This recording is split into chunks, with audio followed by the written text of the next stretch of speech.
after all these years of making making Rubik's Cube patterns, it was only about 3 months ago now, I believe, that I came up with this new pattern, calling it a Spliced Equator pattern. It's really cool. Instead of the pattern going around the cube along the equator, with this pattern, it kind of, splits it in half. It divides it in two. So you have these two color pairs, and kind of helps keeps it a little more distinctive. And I thought that was really cool. Also, if you're interested, down in the description below, you can also find a t-shirt or a mug with this pattern on it if you're interested. Hope you're able to check it out. Something else too, really cool noteworthy is, as you can see here, I also inverted some pieces, and so with throwing that into the mix, I thought that would also might kind of help it blend together more instead of just keeping them so isolated. But however works, I hope that looks nice. All right. Anyways, so to start off, what pattern should I go for? I have this. I don't know. I'll try this out. I had it. So the first step, I guess, is to work on the edges. And the edges I have in mind involves these four here. So before it was, let's see here, for your standard equator patterns, I had that algorithm where, you like do a U and then you M2E2, M2S2, whatnot. But in this case, it's actually, we need these pieces to swap places, and these two as well. And if you think about it, that's a Z perm right there. So we'll go ahead and do that. I hope I remember how to do it. In this case, though, if say I have to do these four, I don't think I need to. You shouldn't have to stand for like 2U wide. I think that's what it's called. But in this case, we can go ahead and leave it as a standard U. So anyways, here we have M prime, and then U. I'll try to continue the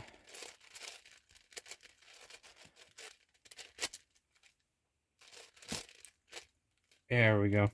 So that should be the Z perm, the first Z perm right there.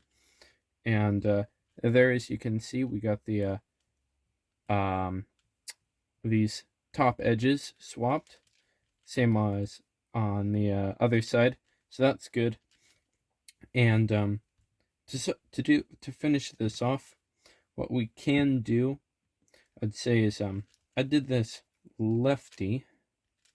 Yeah, so when you can, seeing how it inverted these pieces, you can actually undo it by flipping the cube over and doing another Z perm to uninvert it. But seeing how I did it left-handed, I have to do that the right-handed version. But I just had an idea. Too bad. I was wondering if you rotated the cube twice, if it would work, but I guess not. Anyways, oh well. I guess we'll have to do it right-handed. So it's M. Ooh. Let's see if it works. And hey, there, we did it. So I'm not too good with Z perms, but it looks like I was able to do that. All right, now the next part, sadly it's not as easy as just doing E, but or E prime in this case. Is it? Oh yeah, this is E actually. But it is a little bit more complex. But here, here what we do is, for one thing, we just need to flip these pieces, which isn't too hard. The algorithm for that is in the description. Oh yeah, all the algorithms needed for these patterns are also down in the description below. Yeah, anyways, we need to flip these pieces, and we need to take these two edges and flip them around, so you get the red over here and the yellow over here. And it'll also apply with the back colors. So anyways, so how this is done is do an F2, I guess you can do. Right. I don't know. Technically, I think it's a Y, Z, F2. So if you want to get rotations involved. Now all we need to do is do the 4x4 parity algorithm. That should fix that. Alright, so now in the middle of the parity algorithm, instead of just doing an L, I guess you can call this a 2L, 2, what we can do is I need these 4 swapped. So you do a this lowercase l to hit both of them. So with that, well, to hit half of it right there. We don't need these inverted or switched. So I'm doing only these two, and there it hits these. And then we finish up the algorithm, do an F2, and there we have our pieces switched. The only issue now is that they're flipped. As you can see here, we need the orange here and the yellow here. So we need to go about and flip these, and we also so happen to flip these, so that's not too hard. We can all just throw it in all at once. So this is how you do it. A bit of a spoiler alert, this is what the next part of this series is about, making patterns with just flipping pieces like this. And so if you're a little interested about it, you can go look that up once I post it. But yeah, so here this is pretty much the core of the next video. Yeah, it's what I like to do is I do a E2, and then the goal is to flip these edges. And so any algorithm will work just as long as you flip it. So in this case, I'm actually using JPerm's algorithm. So there, I flipped that. And then I need to flip the left side. All right. And then, seeing how these are flipped, you might be like, well, you kind of messed the cube up. Now, here's the secret. Now, seeing that flipping these only affected pretty much every single piece except for these two, what we need to do is undo this E2, and then we undo those algorithms we just did. And there we go. And so, yeah, seeing how I ended with the left side, it left-handed, I have to now start with the left hand again to undo this. So here now I have the right side to undo. And there we go. All 4 of the pieces are now flipped. And so that's pretty much the edges right there taken care of. So now this is oh yeah, I forgot. Seeing how you move the center pieces around for equator patterns, it involves switching places, you know? And so I was thinking, what if I actually made a pattern where it was all switched, you know? And so this is actually the part of the pattern that makes it a little easier. But yeah, as you can see here, it's not quite much easier than equator patterns, but it's still, it can be pretty easy. Anyway, so here, I think I'm gonna hit. So for the pattern I envision, I imagine all red going down here and through here. So what I'm gonna do is, for this algorithm, for equator patterns, you can look this down in the description below. I'm going to, yeah, you move half of it over, like so. Move this up, and then